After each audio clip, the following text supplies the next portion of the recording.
What's up?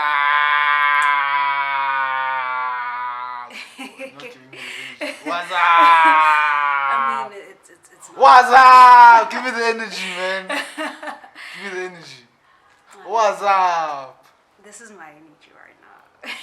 Why are you so sure? Are you nervous? No, I'm not. I'm just really chilled. I'm just chilled. Like, this is my energy, like right now. What? Yeah, it's my Yeah, man, you're just on camera. Guys, Tsholo's wild, guys. She's so wild. This is not the real her. She's a crazy one. Not really. It depends. It actually depends. So how are you doing? I'm great. How are you? Great. Okay, Good. how has your 2020 been? Wow. Oh shit. Has been amazing. It has been a journey. Wow. Like, I'm so happy. 2020, I'm really happy. I know it has been a lot for a lot of people. It has been difficult, but for me, oh my gosh, so amazing. I'm so glad. I just have that peace. I just have that The world peace is falling inside. apart.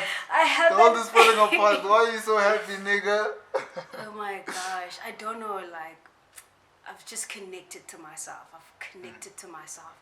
I've connected to the spirit within myself. Like, you know, there's so much, I feel so much love and peace inside. Like, That's beautiful. yeah. I feel it, dog. Okay. Man, it's a great thing that you can see the positive in all this chaos. Yeah. How do you feel about masks? Oh fuck, I hate them. I fucking hate them. I mean, that's because, I mean, I don't fucks with the whole official narrative, you know, like, I believe that they're fucking with us, you know, and masks are not really there to protect us, but it's a sign of submission, you know, it's a sign of oppression, you know, because if you can check this Dr. Russell Blaylock, right, there's a study that he's done, or he's referenced other studies about how harmful masks are, you know, and one very harmful thing about masks is that, like, you breathe in your own carbon dioxide, which in turn suppresses your own immune system. And with that whole thing, your government is saying that they want to help people boost their immune system, right? But I mean, why are we putting on masks if that's the case, right? You know, so I really don't fuck with the official narrative. And obviously, with most of these experts, you know, they're bought. You know, like, they're also pushing an agenda. So, like, yeah, I don't fucks with it, honestly. I feel you, man. Like, Yeah. hopefully this whole thing, like, goes over. Yeah, but also, like, people need to stand up, you know? Like, it's just not gonna blow over, you know? It's gonna get worse. Like, you know, if you know what is planned, like, you know that it's gonna get worse, you know? But I believe that people stand up, you know? It's just that, like, people need to be awake to what's actually really happening, and people are just consuming most of the information from the news, you know, and the news are not going to tell you the truth, you know, so, yeah. Okay. The purpose of this interview was to get, since it's Pride Month, the purpose of this interview was to get your coming out story. Sure. Your journey of self-love, and Yeah. just to get your story. Okay, yeah. I'd love to share my story. I'd love to. Great. So, Yeah. let's start with your name, surname, and age. So hi guys. My name is Tsholofelo Matlola. I'm 22, turning 23 the 11th of November. So very soon it's gonna be my birthday. Yeah. Cool. What do you want for your birthday? Ah. A big booty hole. Nah. Don't I haven't lie. thought about it. Nah, not really. Okay. Nah. Well, if I could just see one person, I just really want to see this one person. Yeah, if I could just see them, that would mean a lot, because I've been thinking about them. Is this your ex? Eh? Your ex? Not really ex, because we were not really in a defined relationship, you know, but there was a romantic connection. There was that romantic connection, even though our relationship was not defined. I feel you. Yeah, you know. Okay. What is your sexuality and what do you identify as? Sexuality, wow. You know, like at some point I was bisexual. At some point I said I was pansexual. At some point I said I was a lesbian. Until I was like, you know, fuck it with the label. You know, fuck it with the label. It really doesn't matter. You know, it really doesn't matter. But in terms of like my gender identity, I'd say that I'm a gender non-binary person, you know, because I don't fucks with gender, you know, this whole thing that just because you're born in a female body, these are the roles that you need to take, you know, just because you're born in a male body, you need to act this way. I don't fucks with that because I believe that those social expectations of how different sexes need to act can be very oppressive because, you know, with guys, you know, you're told that, nah, don't cry, you're a sissy. You know, I mean, those things are oppressive, like, you know, so for me, like, I just want to do me, like, you know, and that's expressing me how I want to. So if I want to act however I want to act at a certain point, cool. If I want to dress in a certain way, sure. I don't want to be confined by social expectations, you know, so yeah. That's cool. Yeah. So how do you feel when people don't respect your labels? It really doesn't matter. Like, honestly. You just don't want to be confined. I mean, I hated. I'm not touched anymore. Really, like, you know, because I really don't want to give people that power over me to control how I feel. You know, obviously not everyone is gonna respect that, and I know that, like, for some people it's a problem, but for me it really doesn't affect me anymore. It used to, but it doesn't affect me anymore. You know, like I just don't let it get to me. Yeah. Okay, I feel you, my nigga. Okay. Tell us about your coming out story. Coming out, yeah. Your first coming out experience. Yeah, so my first coming out experience. Yeah, so the first time, it was in grade 8, right? I actually came out on Facebook. I was like, hey guys, I'm bisexual, right? And then my family was like, what the fuck? Hey, dude, you know that shit is wrong. You can't be that way. You know, are you joking? Is this April's fool? Because it was April at that time. I was like, yeah, guys, I'm joking. You know, I can never be that, you know. But then, like, later on in life, you know, like when I was in varsity. Was that testing the waters? No, I was not testing the joking. waters. I was not joking. I was actually for real. But then because of the reaction, I was like, okay, nah, I shouldn't have said that. Let me just take that back, you know. But I was for real, you know. So later on in life, like in my varsity year, yeah, I told my dad, because my dad was always asking, dude, like, where's your boyfriend? Are you dating? And I was like, let me just tell this nigga.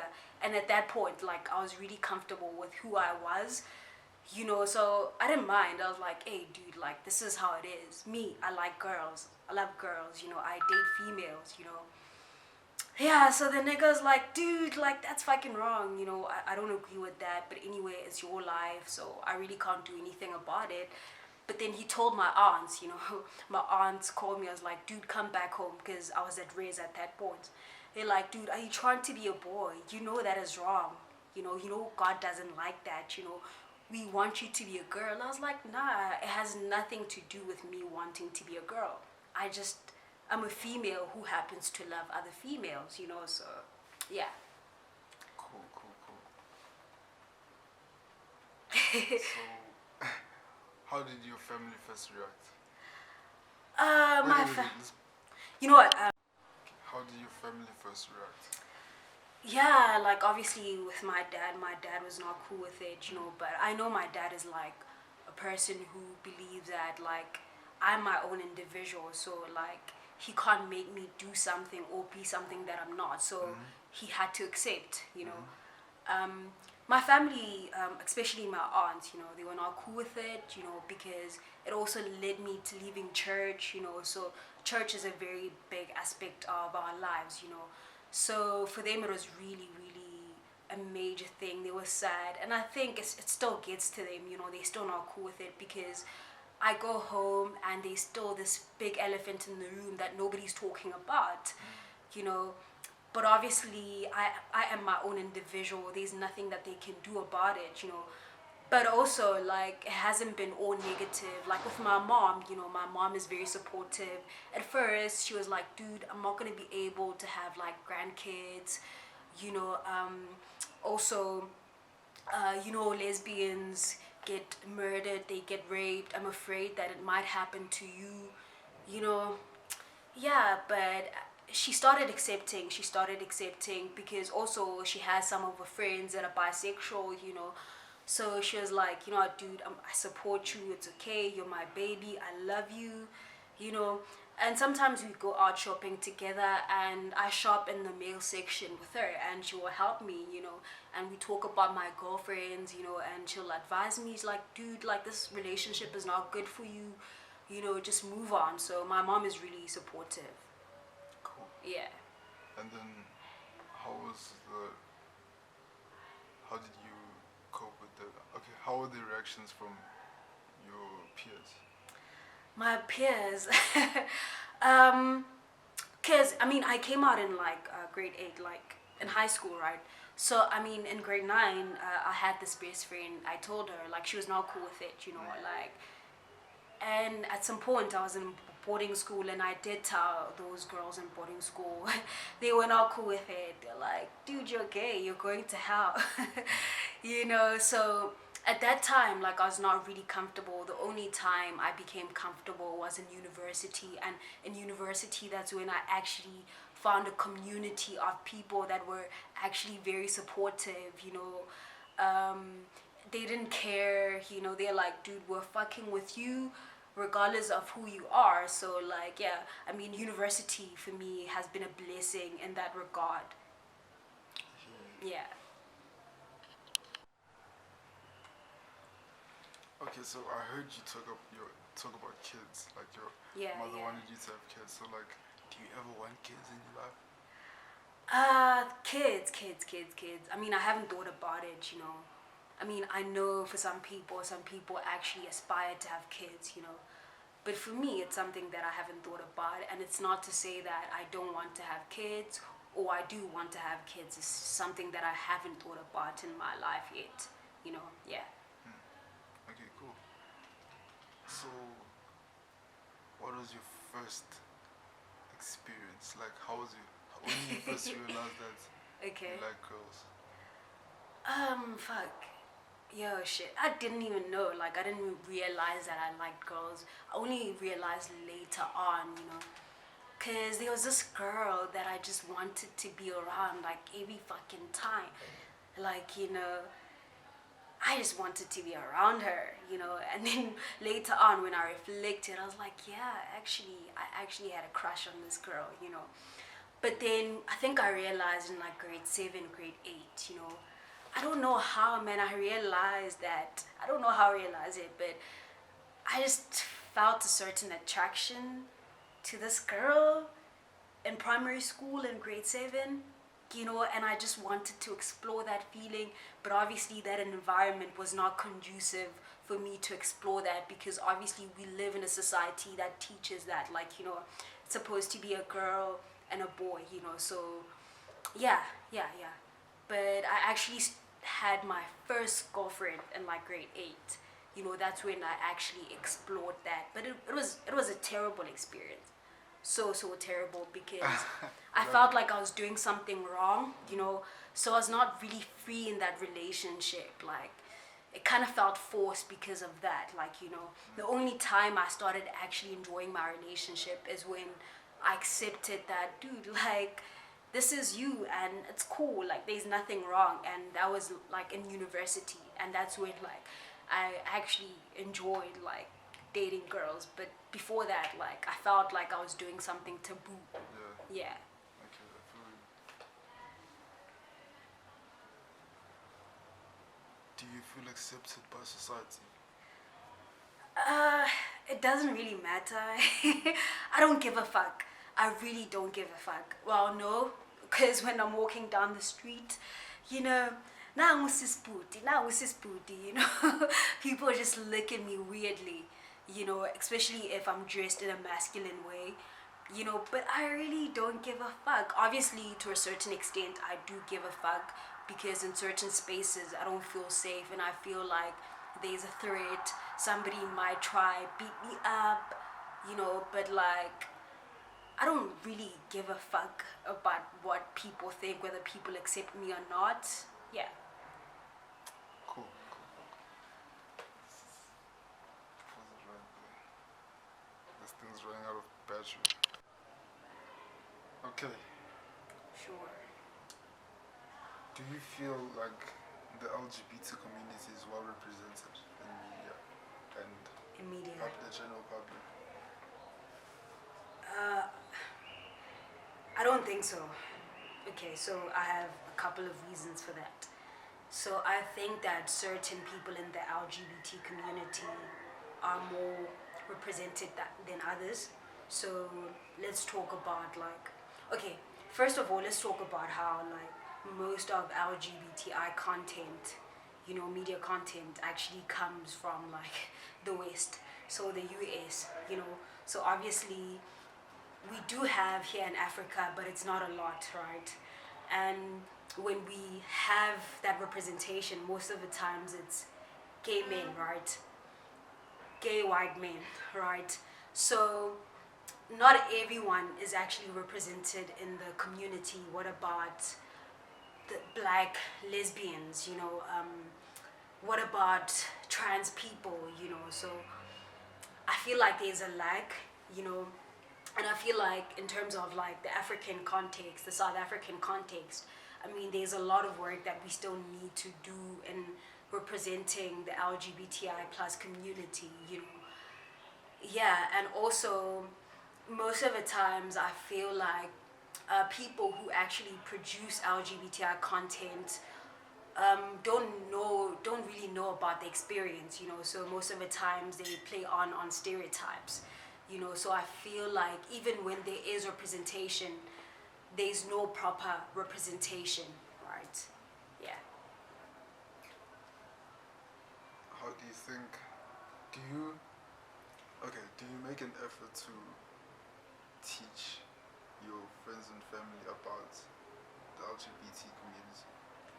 It's honestly tiring constantly having to teach people, you know, because I feel like people should also take the initiative to actually educate themselves. Like, you know, as an LGBTI plus person, like, you're already facing a lot. Kamo, you have to educate someone. It's a lot. I'm not saying that we shouldn't. I feel like, yes, it's important. But also I feel like people should take the initiative to actually teach themselves and educate their other peers, because this is not only a struggle where the LGBTI community, right? It's for everyone, because if we are all about equality, like even if like you don't face the struggles a certain group in society faces, like, you know, if you care about other people, that empathy, like, you know, you should make that effort to create that society that like you'd want, an equal society, meaning you also have to take the initiative and do something, even if it's not necessarily like your struggle, you know. Yeah.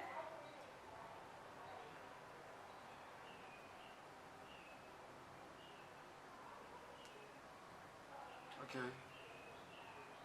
Lastly, as a conclusion, what positive message can you give out to anyone going through the awakening,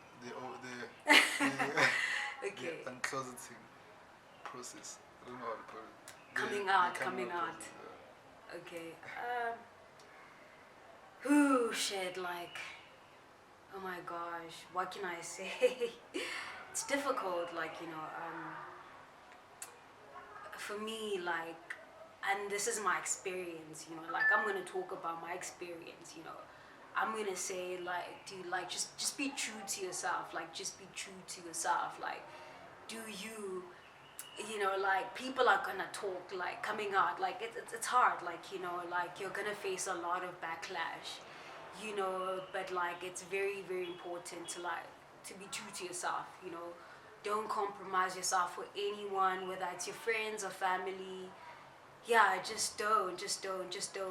And as much as like, coming out is important, being you, being loud and proud. I mean, we live in a very violent society, a society that is violent to queer people. So it's always important to be safe, which is fucked up. I get it. Yeah, it's really fucked up because like, why do you have to censor yourself and being yourself, or and how you express yourself, like, because we constantly have to censor ourselves when we express ourselves as people in the queer community. So I understand how fucked up that is, but also safety is important. So yeah, I'd say that.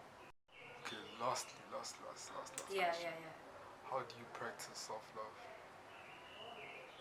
Like there's different ways one can practice self-love, For me, like how I practice self-love, through affirmations, like constantly affirming myself, dude, like you're beautiful, like you're amazing, Sexy.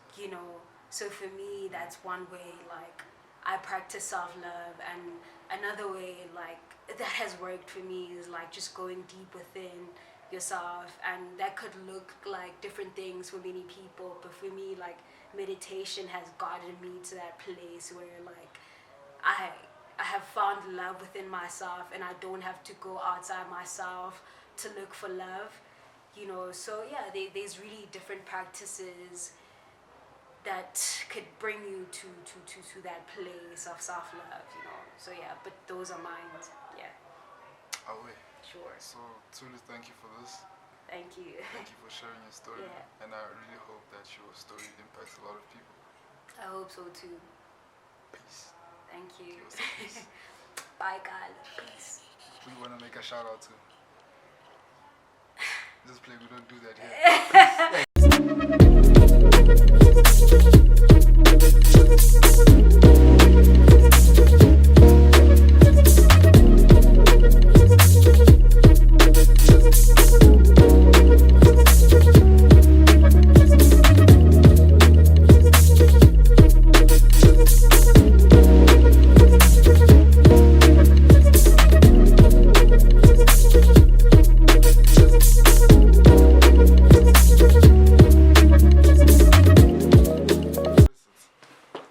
What's wrong with being cute, nigga? Don't worry, I'm gonna buff up so that at least I can look a bit grown, At least my face I won't have this baby face. Buff up Ganjan. Meaning that, like, I'm gonna gain muscle. So obviously when I gain muscle, even in my face, I'm gonna gain muscle. Nah, dog, that's weird. Nah. Now you're gonna be buff. That's weird. Obviously I'm short, so being buff and short, but I'm just saying moderately. Please have some muscle in my face so that I don't look weird. that young. Young. Yeah. I feel you.